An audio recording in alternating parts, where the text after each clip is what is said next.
So this is Right Click to Hack. It was made by 3 people in less than a day for the Nordiest Hackathon 2015, where it won the Technical Complexity Prize and took 2nd place overall. The hackathon theme was Squad-Based Puzzle Platformer. And for this game, they have a robotic facility with several different bots with different abilities, and you need to make them work together to get through to the mainframe. I like it a lot, and it does some interesting things I'd like to talk about.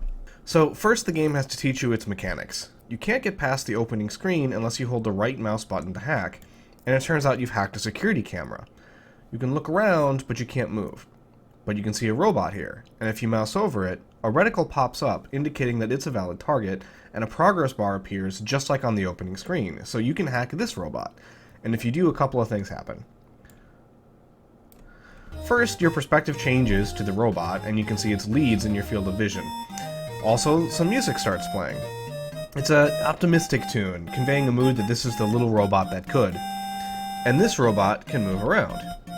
So you can take it into the next room, where you can see a large closed door and a small panel next to it. The panel uses the same click iconography that we saw on the opening screen, but this one is telling us that left click equals electricity, and that you should apply it to the panel. It's teaching you this robot's ability. By left clicking, you create an electrical charge, and if you do that to the panel, you can open a door.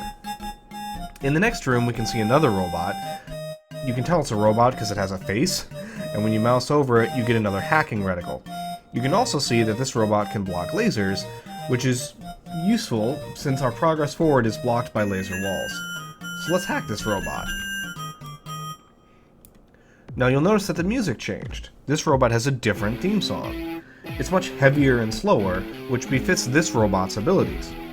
With the faces and the visual design of the robots, as well as their movement speed and the way their abilities and musical themes support each other, it's really easy to project personalities onto the robots, despite the fact that there's no dialogue and the robots only do exactly what you tell them to do. It's indirect characterization, and it's pretty effective, I think. And it also helps you remember what each robot can do, and therefore what tools you have at your disposal when you're trying to solve puzzles. Take this seesaw physics puzzle, for example. You can't just take the first robot up the ramp to the door, because it just tilts down in the other direction. But the design of the other robot, the laser blocking robot, its appearance, its music, its slow movement, and the fact that it can block lasers, those all suggest heaviness. And indeed, if you use this robot to weigh down the ramp,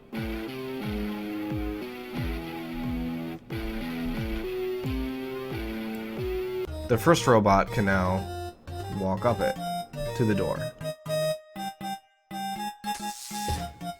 In the next room, we find another obstacle. There's a gap in the floor, and there's lasers running in there, so we probably don't want to go down there. But here there's another robot. This one's flying and holding a small crate, telegraphing its ability as an airlifting robot. Correspondingly, its theme is very light and airy. Now, I do want to comment a bit on the crate that this robot is holding. So far, every movable object has been important, so it's kind of confusing that this one isn't. Especially since it's also the only red object that isn't either an indicator of your goal or an obstacle between you and that goal. You actually can't do anything useful with this crate. It's not big enough to bridge that gap in the floor and let the door-opening robot walk over, nor is it heavy enough to weigh down the seesaw so that the laser-blocking robot can climb up. Now, you don't actually need it for either of those things, because you can just use the robot itself to airlift both of the other robots to the door. But it's a bit of a problem that the game's design so far suggests that you need the crate. In my first playthrough, I tried for a few minutes to find a use for it, and therefore didn't see the obvious solution of just airlifting the other robots. I think in a more polished version of the game, you'd need to drop the small crate somewhere obvious as part of the puzzle, maybe to activate a pressure switch or something. Enough to demonstrate that the flying robot can pick up and drop objects, and to move your focus off the crate since it served its purpose. Anyway, in the next room, there's a bunch of larger crates. These naturally create some apprehension or even claustrophobia. Previously, the rooms have been wide open, and you could easily see the paths and obstacles in front of you, but now there's a bit of a maze.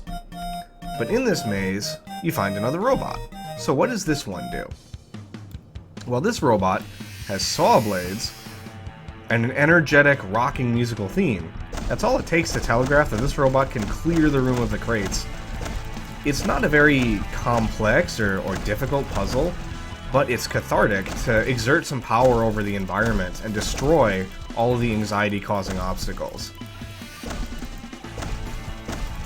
So, once that's done, we see there's a new puzzle that combines elements of previous ones. There's another laser-filled gap, and a laser running across the room after it. We're going to have to use several bots to get across this. And this is what I really like about this game's approach to the squad-based puzzle platformer. It's not a situation where there's just one character that's useful and fun to play as, and you're using that character to clear a path for the other less useful, less interesting character. Instead, because of the hacking mechanic, you're controlling each robot in turn, and they all have something interesting and useful to do, and they all have personality due to their design, visually, mechanically, and musically. It's pretty cool. Now, the physics do get a bit wonky here. I'm sure that's just a result of the fact that this game was made so quickly, in less than a day. And if they had more time to polish, I'm sure they would have cleaned it up. Some of the jankiness here, though, is caused by my edits. I did cut out some pieces where I was just going back and forth, but I left it enough so you could tell what I was doing to solve the puzzle, at least. Now, even though the Sawbot isn't needed to destroy any more crates, it's still useful as a hacking relay, since you can only hack things via line of sight.